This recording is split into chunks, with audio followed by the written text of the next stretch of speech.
నమస్తే, కేవీసీ న్యూస్కు స్వాగతం. ప్రతిక్షణం సామాన్యుడి పక్షం. నేను మీ చలపతి. నేటి వార్త. ఈ డీజిల్ దొంగ ఎవరు అనేది తాడిపత్రి ప్రజలకందరికీ తెలుసల్ల. ఎందుకంటే ముఖ్యంగా ప్రతి విషయంలో కూడా కోతి కళ్ళు దాపినట్లు వాళ్ళ చైర్మన్ ఏది చెప్తే కొంతమంది వ్యక్తులు బజార్లోకి రావడము, ఏది పడితే అది మాట్లాడము, నిజమా అబద్ధం అనేది కూడా తెలియకోకుండా ఉండే పరిస్థితుల్లో ఈరోజు తయారైనారు. ప్రజలకు కూడా అయోమయ పరిస్థితుల్లో ఉన్నారు. అంటే ఎమ్మెల్యే నిజంగానే ఇవన్నీ చేస్తాడా అనేది ఏంటికంటే వాళ్ళ తప్పు లేదు. 30-40 సంవత్సరాల నుండి ఇక్కడ ఎమ్మెల్యేగా, ఎంపీగా, మున్సిపల్ చైర్మన్గా వాళ్ళ కుటుంబకులే ఉన్నారు కాబట్టి వాళ్ళ అబద్ధాలు చెప్పినా నిజాలు చెప్పినా అన్నీ కూడా నిజమనే భ్రమలోనే ఇంతవరకు తాడిపత్రిలో చాలామంది విశ్వసిస్తున్నారు. ముఖ్యంగా నేను చెప్పేది ఏమంటే ఇవన్నీ నా దగ్గర 16 నుండి ఉన్నాయి. 16 నుండి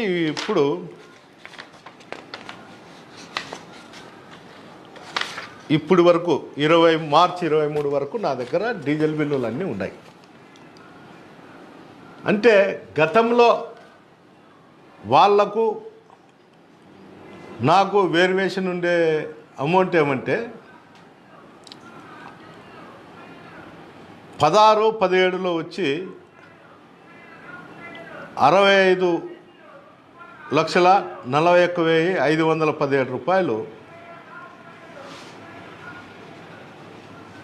అమౌంట్ ఉంది. జనరేటర్స్ అమౌంట్ వచ్చి 48,79,237 ఉన్నాయి. అంటే ఇది 16-17లో అంటే 1,14,20,754 ఉన్నాయి టోటల్. ఈ విధంగా ప్రతి సంవత్సరము కూడా మళ్ళా 17-18లో కూడా 1,05,00,000 ఉన్నాయి. మళ్ళా 18-19లో 1,29,06,151 రూపాయలు. ఇది అతను ఉన్నప్పుడు బట్టి డీజిల్ వేరియేషన్. ఈరోజు ఉండేటువంటిది అంటే 19 నుండి 19-20 వచ్చి 80,21,863 రూపాయలు ఉంది. దీనికి వేరియేషన్ ఏంటికి చెప్తానంటే రేటు వేరియేషన్ కూడా ఉంటుంది. 16-17కు 19-20 కూడా రేటు వేరియేషన్ కూడా ఉంటుంది. ఇది కూడా కంపారిజన్ చేసుకోవాలి. 20-21లో కూడా 83,50,501 ఉంది.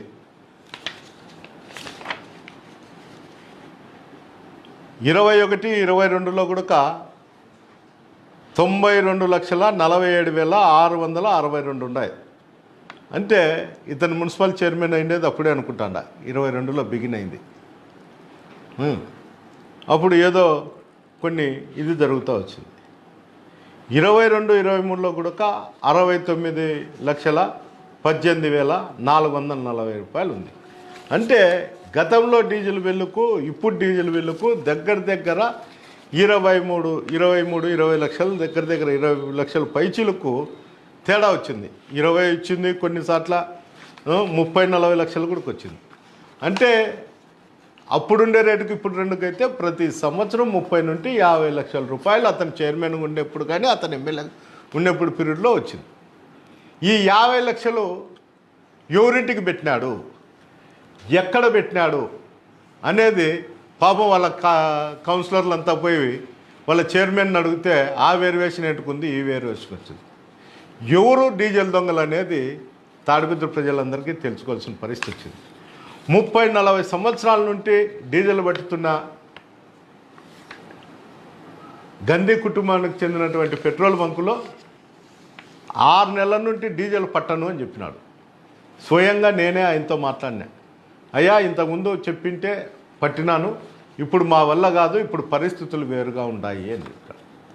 అంటే ఏం పరిస్థితులు ఉన్నాయి అనేదంటే ఎమ్మెల్యే వచ్చినాక తాడిపత్రిలో మున్సిపల్ సిబ్బంది పని చేయకోకుండా అధికారాన్ని అడ్డం పెట్టుకొని బెదిరిస్తాడు అని చెప్తాడు. నాకు తెలిసి ఇదే అనుకుంటాను అతను చెప్పేది కూడా ప్రజలకు కానీ ఇది కానీ. నేను మున్సిపాలిటీలో డ్రైనేజ్ క్లీన్ చేసేటప్పుడు టెండర్ ఎవరో అనంతపురం అతను వేసింటే వీళ్ళు పబ్లిక్ లేక ఆ నెంబర్ తీసుకుపోయి కాంట్రాక్టర్తో మా డ్రైనేజ్ గుంతలు నిండినాయి క్లీన్ చేయండి అని చెప్పడం జరిగింది. అందరూ ఆ కాంట్రాక్టర్కు ఫోన్ చేసి చెప్తాడు.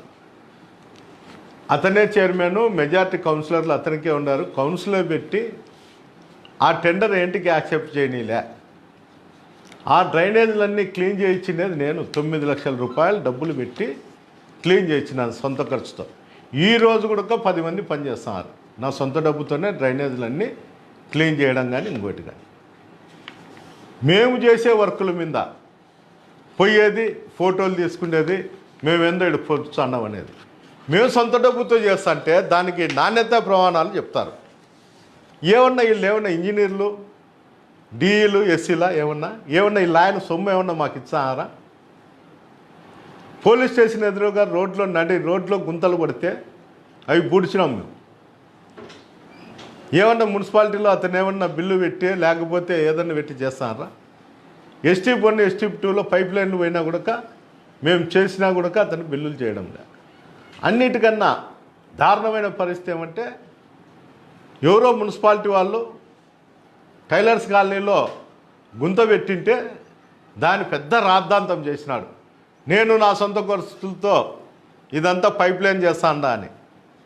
చేసినాడో లేదో మీరందరూ కూడా పోయి అక్కడ పోయి మున్సిపాలిటీ సిబ్బంది కానీ అందరూ పోయి చూస్తే తెలుస్తుంది. ఒక తుంట పైప్ వేసినాడు, నీళ్లు ఇప్పటికీ పోవడం లేదు, ఇబ్బంది పడతానే ఉన్నాడు. అంటే మున్సిపాలిటీలో ఏది జరిగినా ఎక్కడ జరుగుతానే కూడా నేను బాధ్యత తీసుకొని నేను శానిటరీ పైన పనిచేయడం జరుగుతుంది. ఈవెన్ మున్సిపాలిటీ సిబ్బంది స్ట్రైక్లో ఉన్నప్పుడు కానీ కరోనాలో ఉన్నప్పుడు కూడా మేమే చాలామంది మున్సిపాలిటీ సిబ్బంది పనిచేయకపోతే మేమే బాడగలు పెట్టి కూడా ట్రాక్టర్లు తీసుకొచ్చి మా కార్యకర్తలు నాయకులు బాడగలు తీసుకొచ్చి ట్రాక్టర్లు తోలిన పరిస్థితి కూడా తాడిపత్రిలో ఉంది. ఇంకోటి ఇతను ఏందో మేము అధికారం అడ్డం పెట్టుకొని ఆఫీసర్లను బ్లాక్మెయిల్ చేస్తాము అంటారు. ఇందో 9 మంది ఆఫీసర్లు, రెవెన్యూ ఆఫీసరు, సీనియర్ అసిస్టెంట్లు, సీనియర్ అకౌంటెంట్లు, యూడిఆర్ఐ, సీనియర్ అసిస్టెంట్, జూనియర్ అసిస్టెంట్, 9 మంది ఒగోడు 21 సంవత్సరం నుండి ఇక్కడ పనిచేస్తాను. ఎవరు? రాజేశ్వరి బాయ్ 21 సంవత్సరం నుండి 7 నెలలు అయింది. అమ్మ పని చేసి మధ్యలో 2 నెలలు 3 నెలలు బయటకు పోయింది. ఒకసారి 89లో 11 నెలలు బయటకు పోయి 11 నెలలు వచ్చి మళ్ళీ జాయిన్ అయింది. 2008 23/3/21లో పోయి మళ్ళా 1/7 డిప్యూటేషన్ పైన మళ్ళీ ఈయనే ఉంది. ఇట్లా 3 దఫాలుగా ఏమో బయటకు పోవడము, 2 నెలలు 3 నెలలకు రావడం. మొత్తం పైన 21 సంవత్సరం నుండి 7 నెలలు ఆమె ఇక్కడ పనిచేసింది. భీమరాజు రవికిరణ్ సీనియర్ అసిస్టెంట్, ఇతను 6 సంవత్సరాల 2 నెలలు ఉన్నారు. అంటే ఇతను బయటికి ఒక 3 నెలలు 4 నెలలు పోయినాడు, మళ్ళీ ఇటుకే వచ్చి ఉన్నాడు. సువర్ణలక్ష్మి సీనియర్ అసిస్టెంట్, ఈ అమ్మాయి ఎవరో కానీ ఈమె కూడా ఒక్కసారి బయటకు పోయింది. 12 సంవత్సరాల 2 నెలలు ఈయన్నే పనిచేసింది. పవన్ కుమార్ ఇతను 6 సంవత్సరాల 1 నెల పనిచేసినారు. ఇప్పటికీ 6 సంవత్సరాలు 2 నెలలు పనిచేసినాడు. జహముద్దీన్ సీనియర్ అసిస్టెంట్ 25 సంవత్సరాల 9 నెలలు పనిచేసినాడు. ఇక్కడ ఇంకోడు ఎవడో ఉన్నాడు ఓబ్లేస్ అని 31 సంవత్సరం 9 నెలలు, అంటే 32 సంవత్సరాలు. మహబూబ్ బాషా 7 సంవత్సరాలు. శ్రీకుమార్ జూనియర్ అసిస్టెంట్ 25 సంవత్సరాల 9 నెలలు ఇక్కడ పనిచేసినాడు. వరలక్ష్మి జూనియర్ అసిస్టెంట్ 11 సంవత్సరాలు వెళ్ళింది. వీళ్ళంతా అతనికి దొంగల ముఠాలో సభ్యులు. దానికి తోడు మున్సిపల్ కమిషనర్ ఒక సామాజిక వర్గానికి చెందినోడు.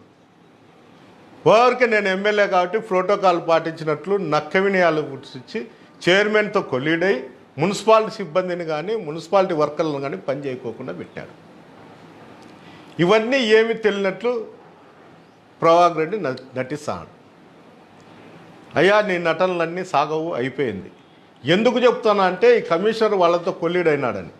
తాడిపత్రిలో ఉండే ప్రతి అధికారి పైన అతను హైకోర్టుకు పోయినాడు, ప్రతి ఒక్కరిపైన పిటిషన్ వేసినాడు. ఏం మున్సిపల్ కమిషనర్ మీద ఏంటికి వేయలే. మున్సిపల్ కమిషనర్ నా మాట వింటే వేసిందు, నా మాట వినడం లేదు కాబట్టి శానిటరీని నెగ్లెక్ట్ చేస్తున్నాడు కాబట్టి డీజిల్ కూడా 4 నెలల తర్వాత అయ్యను బంగపోయినా కూడా పోయకపోతే రామకృష్ణాడిని పిలిచి మీ మొబైల్ ట్యాంక్ ఉంది కదా డీజిల్ పట్టే అంటే పడితే 30 లక్షలు 40 లక్షలు అప్పులు ఉంటే ఈ బుద్ధుడికి 25 లక్షలు ఉంది. 2 సార్లు మానుకుంటే నేనే డబ్బు కట్టి మళ్ళీ బిల్లు వచ్చినాక ఇప్పించాను. ఏంటికి కానీ అప్పు ఉంటే ఏ మున్సిపల్ కమిషనర్కి తెలుదా లేకపోతే ప్రభాకర్ రెడ్డికి తెలుదా?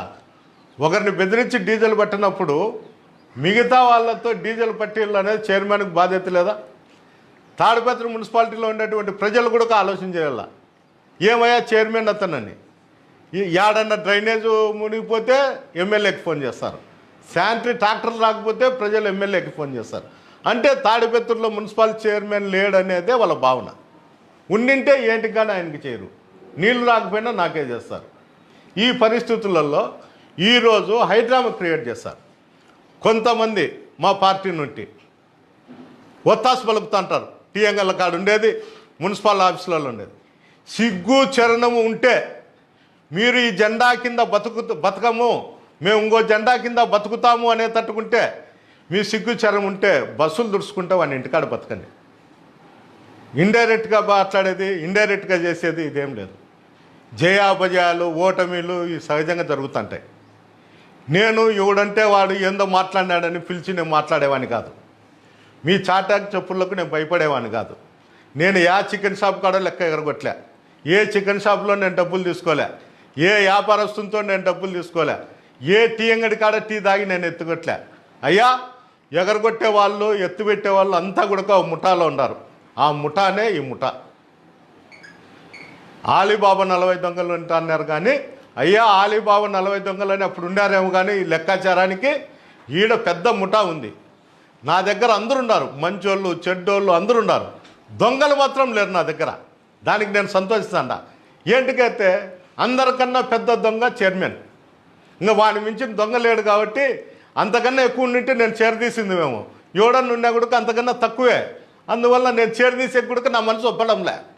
అందరికన్నా అతనికన్నా చైర్మన్ కన్నా పెద్ద దొంగ ఎవరన్నా దొరికితే నేను చేరదీస్తా. ఏంటికంటే వాడి అనుభవాలు కూడా తెలుసుకోవాలి కదా. అతనితో నేను అనుభవాలు తెలుసుకునేకి అతనితో నేను కలిసి తిరగలేను కాబట్టి, అతనితో కలిసి మాట్లాడలేను కాబట్టి అతని అనుభవాలు నాకు తెలియదు. అందువలన నేను ఇప్పుడు కూడా చెప్తాడా, ఛాలెంజ్ చేసి చెప్తాడా, అతను ఎప్పుడైనా కానీ ఈ సబ్జెక్ట్ పైన డీజిల్ పైన కానీ అధికారుల పైన కానీ అతని చర్చకి ఎప్పుడు వచ్చినా కూడా అతని ఇంటి దగ్గరకైనా కానీ రమ్మంటే కూడా నేను అతని ఇంటి గేటు కాడ కుర్చీ చేసుకొని కూర్చుంటా. అతన్ని కూర్చోమను, ప్రెస్కు రెడీగా ఉన్నామను, ప్రెస్ వాళ్ళని పెట్టుకోమను మాట్లాడము. సిగ్గుండల్లా ప్రజలు నమ్ముతారని 1కి 10 సార్లు చెప్పుకుంటా, చెప్పిన అబద్ధాన్నే చెప్పుకుంటా. అంటే వాళ్ళ పార్టీ అధినేతే అబద్ధాలు చెప్పి చెప్పి చెప్పి చెప్పి ప్రజలు నమ్మిస్తా అంటాడు. ఆ విధంగా ఇతను కూడా తయారైనాడు, అబద్ధాలు చెప్పి చెప్పి చెప్పి. వాళ్ళకంటే అతనికంటే ఇంత జ్ఞానం లేదు. ఈ ఎమ్మిడితో పోయే వాళ్ళు కూడా అతను ఏది చెప్తే అది ఏమన్నంటే ఎమ్మెల్యేకి చదువు రాదు ఏమి కాదని. చదువు వచ్చే దొంగతనాలు ఎట్లా చేయాలా, దోపిడీలు ఎట్లా చేయాలా, నిజాన్ని అబద్ధం ఎట్లా చేయాలా అనేది నేర్పిస్తాడు అతను. నేను అందరిని అనడంలే కానీ అతని దగ్గరుండే వాళ్ళు, అతనికి ఉండే వాళ్ళతో అతను చేయిస్తాడు. వీళ్ళ మేధావితనం కానీ అతన్ని సంబోధించే వాళ్ళు కానీ అతన్ని ఏంటికి కానీ అడగలేరు, నువ్వు చైర్మన్ ఉదయా ఏంటికి చేయలేదు అని. ఏ వర్క్ చేసినా ఏ పని చేసినా కోర్టుకు పోతే స్టేజ్ తెస్తాం.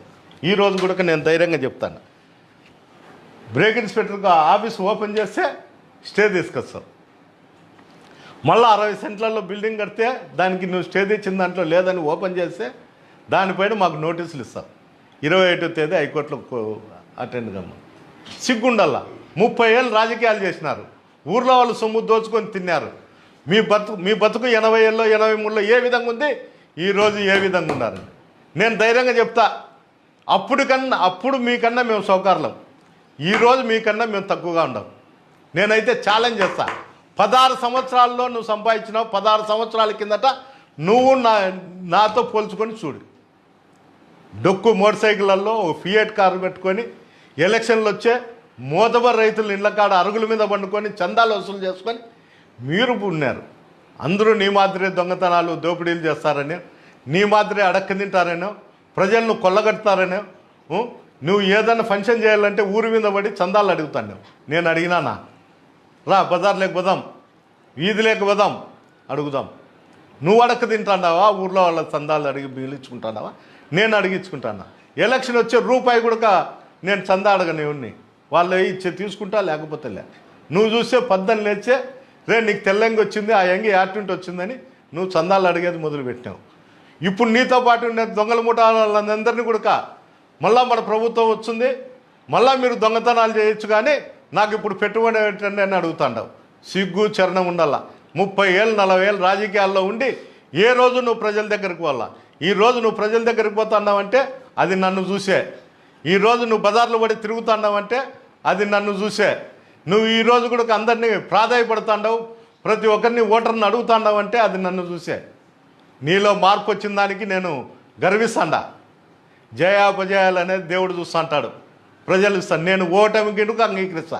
ఈరోజు నేను ఏ విధంగా ఉన్నానో నాకు దేవుడు అనేవాడు చిన్న చూపు చూసి ఓటమి ఇచ్చినా కూడా నేను అంగీకరిస్తా. నువ్వు ఓటమి వస్తే నీ ఇంట్లో 10 జతలు బట్టలు లేవు నువ్వు వేసుకునేకి, అన్నీ హైదరాబాద్ చేసినావు. ఎప్పుడు ఆడ కౌంటింగ్ అయిపోయి ఓటమి వెంటనే నువ్వు అట్లే పోయి శిలాస్ కానీ వ్యాన్కి ఎత్తుకొని రమ్మంట ఉండిపోకు. నా చరిత్ర అది కాదు, నేను ఇక్కడే ఉంటా, చూస్తా. ప్రభుత్వం ఓడించని రాకపోయిని, నేను ఓడిని గెలిచని నేను ఇక్కడే ఉంటా. నువ్వు ఉంటావేమో ప్రశ్మూలకంగా నువ్వు చెప్పు, నువ్వు మొగోను అయితే బెదిరించుకొని బతుకుతాండవే. నువ్వు నాయకులందరినీ నేను ఓడిపోతే నేను ఈ ఊర్లో ఉంటాను, మీరే గబ్బు కొట్టేది, మీరే ఎత్తిపోయేది, ఎమ్మెల్యే మీ ఇళ్ళ మీద పడి దోచుకుంటాను. ఆ దోచుకునే పరిస్థితి, అది కొట్టే పరిస్థితి ఉండింటే ఈరోజు తాడిపత్రి కాన్స్టిట్యున్సీలో తెలుగుదేశం జెండా అనేది ఉండకుండా పోయింది. నేను ఇప్పుడు కూడా గర్వంగా చెప్తాడా, నా దయాదాక్ష వల్లే నీ కార్యకర్తల నాయకులు ఉండారని కూడా చెప్తాడా. మా నాయకులు కానీ మా కార్యకర్తలు కానీ మీ జోలికి పోకుండా మీరు ఈరోజు మళ్ళీ ఎలక్షన్ చేయాలనే ఆలోచన మీలో ఉంది. నేనే అదే చేసింటే ఈరోజు మీకు ఆ ఆలోచన కూడా రాదు. ముందు నువ్వు ఉండేవాడివి కాదు, ఇప్పుడు కూడా చెప్తాండావు నువ్వు. నేను ఓడిపోతే నేను ఈ ఊర్లో ఉన్నాను, నేను ఓడిపోతే ఈ ఊర్లో ఉన్నాను. సిగ్గుండాలా, సిగ్గు చరణం ఉండాలి. 30 ఏళ్ళు తాడిపత్రిలో వ్యవస్థలన్నీ దోచుకొని అన్నీ పెట్టుకొని ఈరోజు నువ్వు మాట్లాడుతున్నావంటే సిగ్గు చరణ అన్నీ ఉండాలి. అది లేనప్పుడు మనిషి అయి బతుకుతాండవు. నేను ప్రతి ఒక్క రోజు కూడా దేవుని ముక్కుంటానే ఉండా. ఈ చైర్మన్కు మనసు మార్చండి, మంచి బుద్ధి ప్రసాదించండి. ఏదన్నా కానీ ప్రజలను మంచి దారిలో ఉండే విధంగా ప్రజలకు మనం మంచి ఉద్దేశాన్ని మనం చెప్పాలి తప్ప అందరినీ రెచ్చగొట్టే దానిలో. నేను వచ్చిన తర్వాత ఫ్యాక్షన్ మర్డర్లు కానీ ఫ్యాక్షన్ కేసులు కానీ ఎక్కడా లేవు. నువ్వు 5 ఏళ్ళు, మీ అన్నదొద్దు, నీ 5 ఏళ్లలో నువ్వు ఎన్ని మర్డర్లు చేయించినావు, ఎన్ని దోపిడీలు చేసినావు, ఎల్లంటి ఫ్యాక్టరీలకు బిగం వేసినావు, పోలీస్ స్టేషన్లకు బిగం వేసినావు, వ్యవస్థలన్నీ నీ చేతిలో పెట్టుకున్నావు. ఈరోజు కూడా వ్యవస్థలు నీ చేతిలో లేవని కోర్టులకు పోతావు, బెదిరించావు, పిటిషన్లు వేస్తావు, అందరినీ భయపడించుకుంటున్నావు. మేము అధికారంలో నాము మాత్రమే ఉన్నాం అనుకుంటాను నేను. ఈ 6-7 నెలలుంటే నువ్వు చేసే దానిలోకి ఎవరు కూడా ఒక్క అడుగు ముందుకెళ్ళలేకున్నారు, ఏ అధికారం కూడా చేయలేకున్నారు. 63 కోట్లు నీకు అమృత స్కీమ్ కింద ఇంటింటికి కొలాయి తెస్తే నీ కౌన్సిల్లో శాంక్షన్ చేయలే. ఏమయ్యా, కౌన్సిల్లో శాంక్షన్ చేస్తే ఎమ్మెల్యేకి మంచి పేరు వస్తుందనే, లేకపోతే ఏమి? ఈ కౌన్సిలర్లంతా బ్యాన్ అర్థంటారే, గాడిదలు నడిచినట్లు తెలివి ఉండాలా. మా నాయకుడు ఏం చేస్తాడు, ఇంత ఫండ్స్ తెచ్చా అంటే ఈ ఫండ్స్ మనం ఖర్చు పెడితే ప్రజల్లోకి పోవచ్చు మనం అనేది చెప్పచ్చు. మళ్ళీ వీళ్ళు పోతారు ఒకరు ఇళ్ళ కాడ, గెలిచేది అస్మిత్ రెడ్డే, బాబు సూరిటీ వాళ్ళ ఆయన సూరిటీనో ఏదో చెప్తా అంటారు, ఏందో గ్యారెంటీ అని. వాళ్ళకే గ్యారెంటీ లేదా, ఇంక ప్రజలకు ఏంది గ్యారెంటీ ఇచ్చారు? చంద్రబాబుకి లేడు, ప్రభాకర్ రెడ్డికి లేరు. ఎంతోమంది గ్యారెంటీ ఇచ్చేనే ప్రభాకర్ రెడ్డి ఈరోజు బయట ఉన్నాడు లారీ కేసులలో.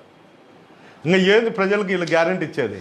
ఈసారి కన్నా పొరపాటున కన్నా తాడిపత్రి ప్రజలు, నియోజకవర్గ ప్రజలు అతనికి ఓటేయాలని ఆలోచన వచ్చినా కూడా మీ ఇళ్లల్లో మీ భార్య పిల్లల మెళ్ళల్లో దండలు కూడా ఉండవు. ఆ దొంగతనాలు కూడా 17 వార్డులో 14 వార్డు కౌన్సిలర్గా పోటీ చేసినటువంటి కొడుకు కడప జిల్లాకు పోయి దొంగతనాలు చేస్తారు. ఇతన్ని నేను మీటింగ్లో చెప్తే తాడిపత్రిలో లారీ దొంగతనాలు అది ఇది అని చెప్పినాక వారానికే కళ్యాణదుర్గం వాడు వచ్చి ఇటు చైన్ స్మోకర్ అయినాడు, దండలు గుంచుకుపోయినాడు. ఏంటిగా ఇటు దండలు గుంచుకుపోయినంటే వాడంత పెద్ద దొంగ ఉన్నాడు, చిన్న దొంగ నేను దండలు గుంచుకుంటే నన్నెందుకు పట్టుకుంటారు పోలీసు వాళ్ళని. పోలీసు వాళ్ళు కొట్టినప్పుడు కూడా అదే చెప్పినాడు, సార్ మీరు ప్రభాకర్ని అయితే కుర్చీ మీద కూర్చోబెట్టి మాట్లాడినారు, నన్ను కొట్టి కళ్యాణదుర్గం నుండి తీసుకొచ్చి ఆ చైన్ వసూలు చేసుకున్నారు, నేను పెద్ద దొంగనా అతను పెద్ద దొంగనా అని అడిగితే పోలీసు వాళ్ళు నగినారు. అది మీకు ఎవరికి చెప్పలేదు. ప్రెస్ వాళ్ళు ఎప్పుడు స్టేషన్లకు అడుగుతారు, మీకు కూడా చెప్పలేదు. నాకేందో సందర్భంగా వచ్చి అది ఇది మాట్లాడుతుంటే నా కళ్యాణదుర్గం అని కొట్టింటే ఇట్లా చెప్పినారు నా అని చెప్తాను. సిగ్గు చరం ఉండాలి, దొంగతనాలు కానీ దౌర్జన్యాలు. నేను చెప్తాడా అవసరమైతే నేను ఫ్యాక్షన్ చేస్తా అని, అది నీ కుటుంబం మీదనే ఏరే వాళ్ళ మీద. నువ్వు చెప్తావో చెప్పు, నేను అవసరమైనా అవసరం లేకపోయినా నా ఆర్థిక పరిస్థితి 5 ఏళ్లలో దెబ్బతిన్నా మళ్ళీ ఇప్పుడు నాగాల్యాండ్కి పోయినా ఇంకోసారికి ఇంకో దేశానికి ఇంకో రాష్ట్రానికి పోయి దొంగతనాలు చేస్తాను నువ్వు చెప్పు. నేను గతంలో ఫ్యాక్షన్ చేస్తానని నువ్వు అందరికీ చెప్తాండావు, నేను ఒప్పుకుంటాడా. పరిస్థితి ప్రభావం వల్ల ఏదన్నా చేయాల్సి వచ్చే చేస్తా అని, నువ్వు దొంగతనాలు చేస్తాను నువ్వు చెప్తావా? నీ అనుచరుడు దొంగతనం చేస్తాడని చెప్పవను. నువ్వు చేసేది కాదు, నీ అనుచరులతో కూడా దొంగతనాలు చేయించినావు. ఫేక్ ఇన్సూరెన్సు, ఫేక్ లారీలు, ఫేక్ కథ. ఎవడన్నా పొరపాటు పక్కనోడు చేస్తే మా వృత్తి ఇంకోటి చేస్తాడవని గుంజుకుంటావు, వాడిని పిలిచి రాసుకుంటావు. ఏందయ్యా నువ్వు చేసేది? ప్రజలకు చేసేది నీ 30 ఏళ్ల చేతుల్లో నీ బ్యాంక్ అకౌంట్లో నీ ఆస్తులు పెరిగినాయి తప్ప ఏంది పెరిగిందో చూడు. మీరు రాజకీయాల్లోకి రానప్పుడు మీ ఆస్తి ఎంత, ఈరోజు ఎంత, ఎక్కడి నుండి వచ్చింది? నేను పెడతా. నేను ఏ విధంగా నేను సంపాదించినా ఎమ్మెల్యే అయినాక ఈ 5 ఏళ్లలో నేను ఎంతో అంత సంపాదించింటే 10 కోట్లు 20 కోట్లు సంపాదించి నేను ప్రూఫ్తో దగ్గర బయట పెడతా. నువ్వు పెట్టగలుగుతావా? ఆ ధైర్యం మీకు లేదు. కానీ ఎన్నన్నా కానీ దోపిడీలు దొంగతనం చేసుకుని ఇంకో ప్రాంతం చూసుకోండి. ఏప్రిల్ అయిపోయిన తర్వాత ప్రజలు ఇచ్చే తీర్పు మీద ఆధారపడి ఉంటుంది. దాన్ని సిరసావిచ్చేది నేర్చుకో. సిరసావిచ్చి నీ హైదరాబాదో బెంగళూరో మా బస్ యాత్రలు పెట్టావు. బస్ యాత్రలు పెట్టి ఏం చేస్తాండవు? ప్రజలకు ఏమి ఉద్దేశంతో మాట్లాడుతాను? దారింటి పోతాండవు, ఎవడని ఏందని అడిగితే తిడుతాండవు. నీ యాత్రకు ఫలానా దానిపై నేను తిరుగుతానని చెప్పలేని పరిస్థితి ఉండవు. నువ్వు ఏందన్నా చేసింటేనే కదా ఇన్ని సంవత్సరాలు. నేను ఈరోజు కూడా చెప్తాడా, త్వరలో కూడా దేవాలయాల్లో వాడెంత తిన్నాడు, నేనెంత నా పీరియడ్లో 5 ఏళ్లలో నేనెంత చేసినా అదే 5 ఏళ్లలో అతను ఏ దేవాలయాలలో ఎంత డెవలప్ చేసినాడో చెప్పు. నెక్స్ట్ వచ్చేది నీటిపైన దేవాలయాలపైన ఎలక్షన్ల వరకు అతను నిజాయితీ పరుని నమ్మిస్తాడు. దయచేసి తాడిపత్రి ప్రజలకు అందరికి కూడా నేను నమస్కారం చేసి చెప్తాడా, నమ్మకండి, నిజం తెలుసుకోండి. నిజం తెలుసుకునేటప్పుడు ఎవడు మంచోడో ఎవడు చెడ్డోడో మీకే ఆలోచన చేసుకొని మీ ఆలోచన పరంగానే ఉంటాం. ఇంతటితో నేటి వార్త సమాప్తం. మరిన్ని వార్తా విశేషాలతో మీ ముందుకు వస్తుంది KV's news. Until then signing off మీ కేవీ చలపతి.